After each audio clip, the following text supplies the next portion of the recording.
ননসের বাসা আসলাম। এটা হচ্ছে আমার বড় ননসের বাসা। এই যে ঘুরে ঘুরে আপনাদেরকে দেখাইতেছি। এই যে আমার বড় ননসের বাসা।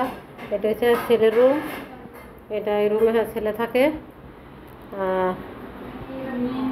এই রুমে আর মেয়ে থাকে। আর এই দেখা যায় ড্রয়িং। এই যে এটা হচ্ছে আমার 2 মেয়ে।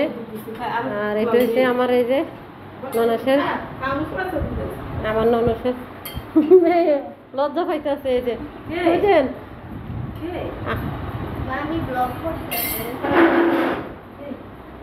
আর ওই রুমে আমাদের দুলাভাই আছে, দুলাভাই নামাজ পড়তে আছে। এই যে আমরা এখন এই যে আমার মেয়েরা খাবার দাবার খাইয়ে এখন এই যে আমরা বাসা চলে যাবো।